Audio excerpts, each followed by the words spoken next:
नमस्कार, एक बार पुनः आप सभी का आपके इस प्यारे मंच पर हार्दिक अभिनंदन और स्वागतम। जी हां, आज हम लेकर आए हैं एनसीईआरटी पुस्तकों का सार। बड़ा इंपॉर्टेंट अपने आप में एक पार्ट है एनसीईआरटी, और एनसीईआरटी एक ऑथेंटिक प्रमाणित नाम है।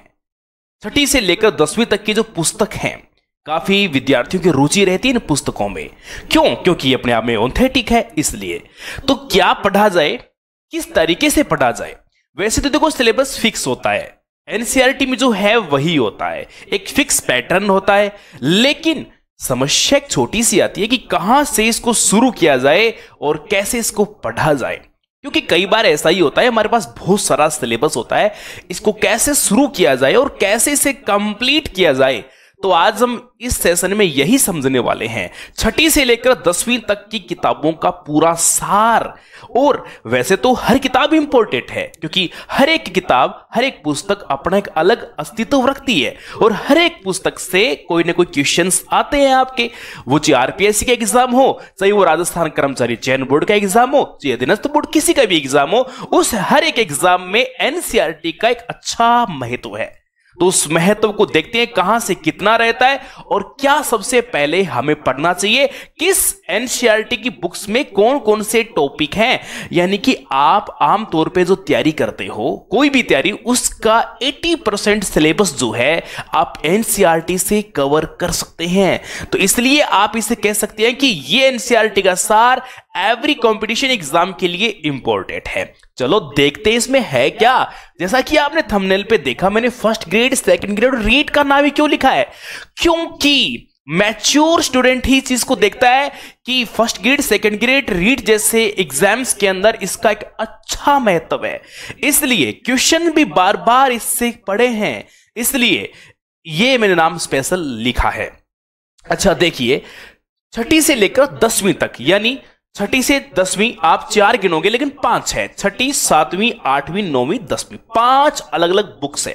इसमें पूरा राजस्थान जीके आपका कवर होने वाला है। 5 किताब आपके सामने दी हुई है। अब पूरा निचोड़ हम पढ़ेंगे कैसे। सबसे पहले जो हम पढ़ने वाले हैं उसका सिलेबस तो देखें। और एक बात याद रखना, जब तक आपको आपका सिलेबस ही नहीं पता, तब तक आपका सिलेक्शन संभव नहीं है। पहले आपका सिलेबस भी पता होना चाहिए कि आप जिसकी तैयारी करें उसका सिलेबस क्या है और हम आगे पढ़ने वाले क्या है, जिससे आपका टारगेट ये सुनिश्चित हो जाए कि हम क्या क्या टॉपिक्स इसके अंदर पढ़ने वाले हैं। तो समय का सदुपयोग करते हुए हम आगे टॉपिक पर चलते हैं। सबसे पहले हम देखें तो एनसीईआरटी पुस्तक, हर किताब का, जैसा कि आपको बताया, एक अलग महत्व है। अभी हमारे लिए सबसे ज्यादा इंपॉर्टेंट, सबसे ज्यादा क्वेश्चंस जो कवर करने वाला पार्ट है वो है 10th क्लास का। तो क्यों ना हम सबसे पहले वही पार्ट देखें तो हम सारी 6th, 7th, 8th, 9th, 10th सारे देखेंगे। लेकिन सबसे पहले अभी जो देखने वाले हैं वो हम देखेंगे 10th क्लास का सिलेबस क्या है, 10th क्लास में क्या कुछ है। तो इसको हम पहले बारीकी से देखते हैं। देखिए, 10th क्लास किताब का नाम है राजस्थान का इतिहास एवं संस्कृति। ये 10th क्लास की किताब का नाम है। अच्छा, अब इसके अंदर है क्या। सबसे पहला पार्ट आप देख रहे हैं, राजस्थान की संस्कृति और इतिहास के अंदर राजस्थान इतिहास एक परिचय। अपने आप में प्रथम अध्याय है, छोटा लग रहा है, लेकिन ये अपने आप में छोटा नहीं है, काफी विस्तृत भाग है। देखिए इसके अंदर क्या क्या आप कवर करने वाले। इसमें सबसे पहले हम राजस्थान के ऐतिहासिक परिदृश्य के बारे में देखेंगे, जैसे कि राजस्थान के नामकरण के ऊपर और प्राचीन नाम के ऊपर विशेष रूप से फोकस किया गया है। यानी कुछ टॉपिक एनसीईआरटी के अंदर रिपीट में भी आ जाते हैं। जैसे 6th क्लास का फर्स्ट लेसन पढ़ोगे, 6th क्लास का फर्स्ट लेसन पढ़ोगे और 10th क्लास का फर्स्ट लेसन पढ़ोगे, उसमें आपको काफी सिमिलरिटी भी मिलेगी। और आप 6th क्लास का दूसरा लेसन पढ़ोगे, सभ्यता मिलेगी। उसी तरीके से यहां पर भी आपको सभ्यता मिलेगी। तो सिमिलरिटी भी है, किसी में लेवल छोटा, किसी में ज्यादा। काफी लेसन ऐसे हैं जो आपके सिमिलर हैं, बराबर रूप से हैं, और एक जैसे टॉपिक है, लेकिन थोड़ा सा लेवल ऊपर नीचे है, बिल्कुल सेम नहीं है दिखने में। अच्छा, नामकरण और प्राचीन नाम के ऊपर विशेष रूप से बातचीत की गई है, और हल्के फुल्के महाजनपद के बारे में बातचीत की गई है। और विशेष रूप से फोकस देने वाला टॉपिक है सभ्यता, जो इसके अंदर रखा गया है। फिर इसमें एक टॉपिक इन्होंने डाला है राजपूतों की उत्पत्ति। राजपूतों की उत्पत्ति के ऊपर विशेष रूप से उन्होंने फोकस डाला है। यानी प्रत्येक थॉट को इन्होंने एक आगे लिया है, जैसे कि सूर्यवंशी है, वैदिक आर्यों की संतान है, अग्निकुंड से बने हुए पृथ्वीराज है, गौरीशंकर ओझा है, कर्नल टोड है, विदेशियों की संतान है। तो इस तरह के काफी थॉट्स इसके अंदर आते हैं। वो सारी बातें इसके अंदर इनकी राजपूतों की उत्पत्ति को लेकर थॉट्स इसमें रखे गए हैं। फिर इसमें राजवंश दिए गए हैं, राजवंशों की उपलब्धियों का वर्णन किया गया है। जैसे कि सबसे ज्यादा अस्तित्व रखने वाला जो इतिहास है वो है मेवाड़ का गोहिल वंश। तो सबसे पहले इसके अंदर वही रखा गया है, मेवाड़ का गोहिल या सिसोदिया वंश इसके अंदर रखा हुआ है। और मारवाड़ के राठौड़ वंश इसके अंदर रखे हुए हैं। मारवाड़ के राठौड़ के बाद बीकानेर के राठौड़ वंश, किशनगढ़ के नहीं रखे हुए, बीकानेर के राठौड़ वंश इसमें दिए हुए हैं।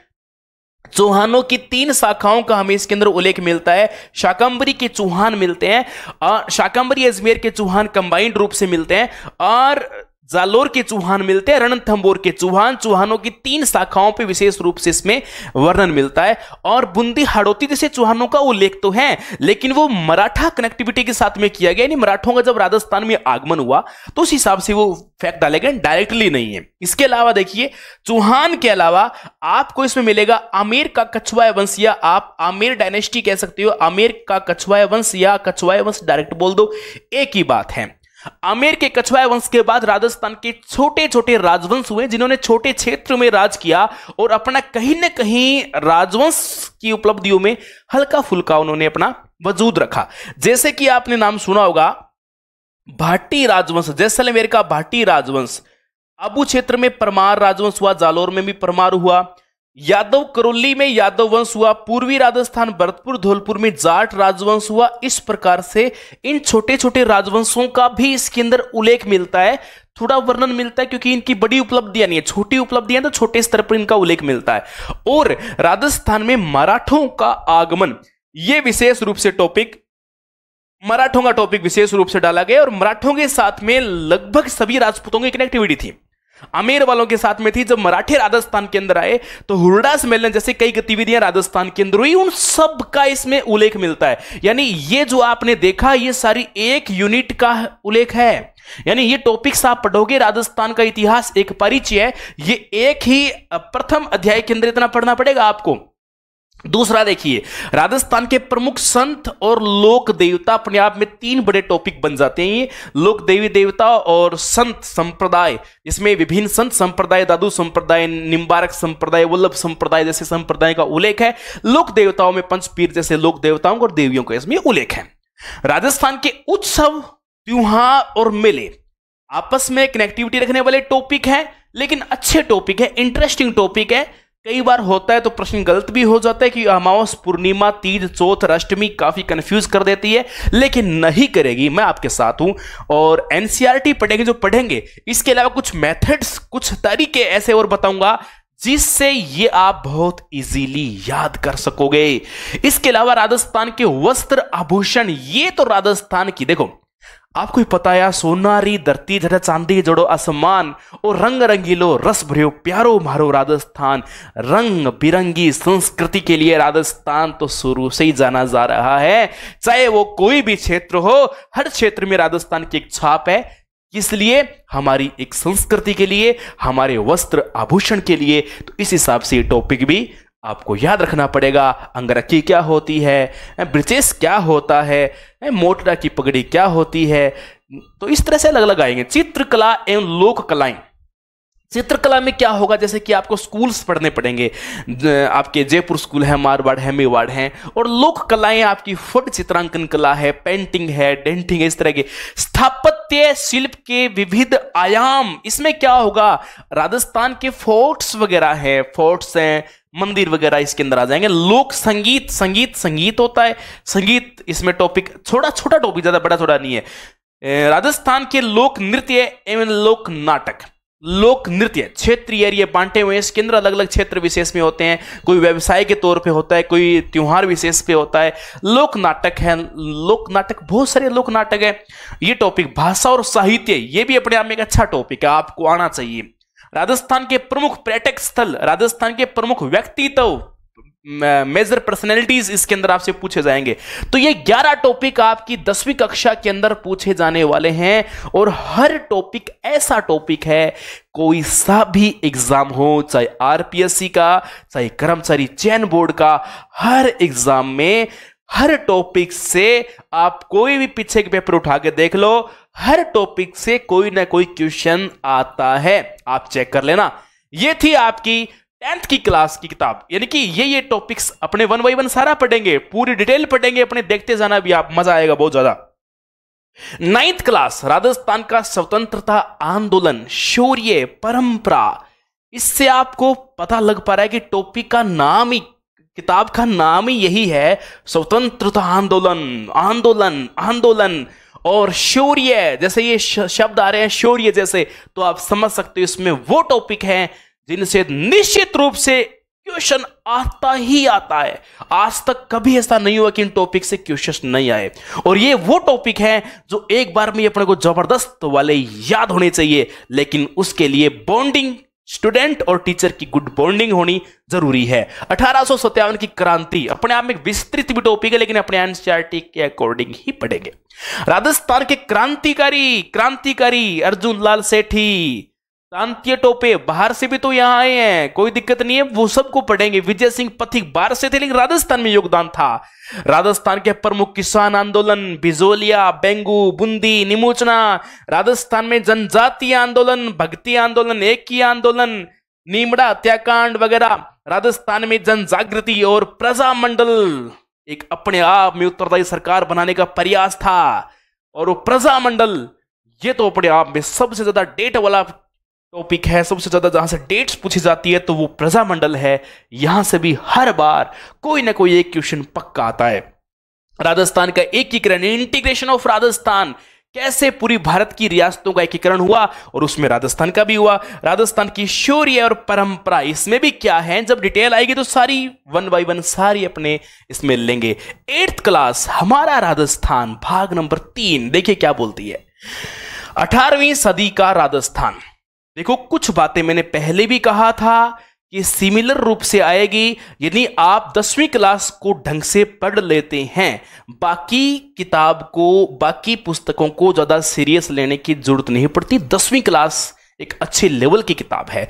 जैसे कुछ टॉपिक यहां फिर से रिपीट होकर आएगा। 18वीं सदी का इतिहास, ये फिर से रिपीट हो गया, पीछे यही था तो हाँ, कुछ टॉपिक सिमिलर है आपके। 1857 का स्वतंत्रता संग्राम एवं राजस्थान, वो वापस टॉपिक आ गया, लेकिन थोड़ा सा लेवल में डिफरेंस है, कुछ पॉइंट्स उस छोड़े हुए हैं, कुछ यहां दिए हुए हैं। आधुनिक राजस्थान का निर्माण, तो वही बात, आधुनिक राजस्थान का निर्माण जब हुआ, एकीकरण हुआ, ये सब गतिविधियां आजादी के टाइम की पूछी जाएगी, पॉपुलेशन पूछी जाएगी, उद्योग धंधे ज्योग्राफी का आ गया, पर्यटन परिवहन ज्योग्राफी का आ गया, विकास योजनाएं करंट का टॉपिक आ गया, जन जागरण एवं सामाजिक सुधार हेतु राजकीय प्रयास, ये अच्छा टॉपिक है, पढ़ने वाला टॉपिक है। एक छोटा सा राजस्थान पॉलिटी का टॉपिक आ गया। ग्रामीण व शहरी प्रशासन पूछा जा रहा है। राजस्थान में कला और संस्कृति, यानी कला संस्कृति का एक संक्षिप्त रूप इसके अंदर दिया गया है, वो उसमें भी आ गया, इधर भी आ गया, कोई दिक्कत नहीं है। मैंने पहले ही कहा था कुछ टॉपिक सिमिलर हैं तो उनको भी हम पढ़ेंगे, क्या दिक्कत है। हमारा राजस्थान, भाग नंबर 2, कक्षा 7, वन्य जीव एवं संरक्षण, यानी इसमें वाइल्ड लाइफ को आप पढ़ोगे, राष्ट्रीय उद्यान, अभ्यारण्य, आखेड़ क्षेत्र, मृगवन, इन सबको पढ़ोगे अकॉर्डिंग टू एनसीईआरटी। तो यही है, बाकी अपने थोड़ा डिटेल में चलेंगे। खनिज एवं ऊर्जा संसाधन ज्योग्राफी का, इकोनॉमिक ज्योग्राफी का है। कृषि एवं सिंचाई, राजस्थान में कृषि विपणन, ये अपने आप में एक बोर्ड है, कृषि विपणन बोर्ड, पीडब्ल्यूडी डिपार्टमेंट का आपने नाम सुना होगा, जिसके अंतर्गत कार्य करता है, निर्माण कार्य। राजस्थान में व्यापार, राजस्थान के प्रमुख शासक, यानी हिस्ट्री, फिर से इसमें मेजर इंपोर्टेंट शासकों के नाम दिए गए, जैसे महाराणा प्रताप का नाम आता है, मालदीव का नाम आता है, जैसे कुंभाजी का नाम आता है। तो महत्वपूर्ण शासकों का उल्लेख है जो राजवंश 10वीं क्लास में, वही यहां फिर आ गया। आजादी का आंदोलन एवं राजस्थान, फिर से वो मॉडर्न हिस्ट्री राजस्थान की आ गई। आजादी से पूर्व राजस्थान में सामाजिक शैक्षणिक सुधार क्या हुए थे, जैसे सारडा जी का उल्लेख, जैसे लोग शारदा बोलते हैं वो सारडा है, तो शारदा जी का उल्लेख मिलता है। संविधान निर्माण में राजस्थान का योगदान क्या है, अपने आप में अच्छा टॉपिक है। संविधान निर्माण में राजस्थान का क्या योगदान है, गजब का टॉपिक है। यानी ये एक एनसीईआरटी का मैं एक बेहतरीन टॉपिक में से इस टॉपिक को एक मानता हूं, अच्छा टॉपिक है। फिर है हमारा राजस्थान, भाग नंबर 1, 6ठी क्लास की किताब, नॉर्मल कोई किताब नहीं है, सब अच्छी किताबें हैं।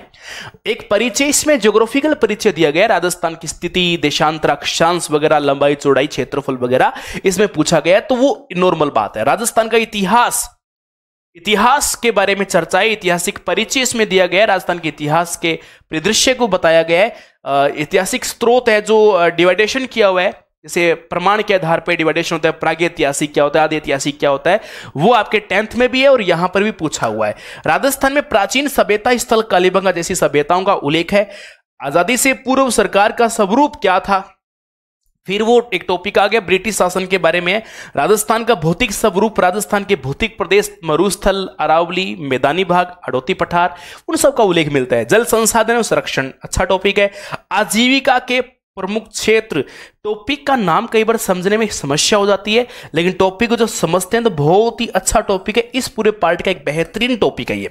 राजस्थान में आधारभूत सेवाएं, इसी के साथ साथ ये भी बेहतरीन टॉपिक है। लोक संस्कृति एवं कला, फिर से राजस्थान की कला संस्कृति का संक्षिप्त रूप, ये सब हम लोग पढ़ेंगे यूट्यूब पर। यानी प्रतिदिन आपको एक टॉपिक यूट्यूब पर दिया जाएगा। अभी ये टॉपिक आपके लिए अपलोड किया जाएगा और आप सबकी बाकी आगे मांग रहेगी उस तरीके से, जैसा आपका अच्छा प्रभाव रहेगा उस तरीके से इस टॉपिक को चलाया जाएगा। हो सकता है आगे इसको लाइव भी कर दिया जाए, अभी कुछ दिन के लिए रिकॉर्डेड ही ये चलेंगे। ओके, और इसके अलावा रात्रि 9 बजे राजस्थान पुलिस की यदि आप में से कोई विद्यार्थी तैयारी कर रहा है तो वो विद्यार्थी राजस्थान पुलिस पेपर के लिए रात्रि 9 बजे रोजाना पेपर देगा। एग्जाम तक ये आपके राजस्थान पुलिस का कंप्लीट जीके का पेपर, रीजनिंग छोड़ के बाकी पूरा पार्ट, चाहे वो महिला और बाल अपराध का हो, चाहे वो विज्ञान का हो, चाहे वो कंप्यूटर का योगदान हो, पूरा जीके ही उसको बोला जाता है। जीके का पूरा portion A to Z series में राजस्थान पुलिस के लिए लेकर आ रहा हूं फ्री ऑफ कॉस्ट। इसके अलावा भी आप जानना चाहते हैं Rajasthan police constable second grade REET जैसी टेस्ट सीरीज उपलब्ध प्राप्त करना चाहते हैं तो वीडियो के डिस्क्रिप्शन में एप्लीकेशन का लिंक दिया गया है, जहां से आप एप्लीकेशन में जाकर सब कोर्सेज को और टेस्ट सीरीज को विजिट कर सकते हैं। फिर मिलूंगा नई जानकारी के साथ, नई होश और जोश के साथ। जय हिंद, जय भारत।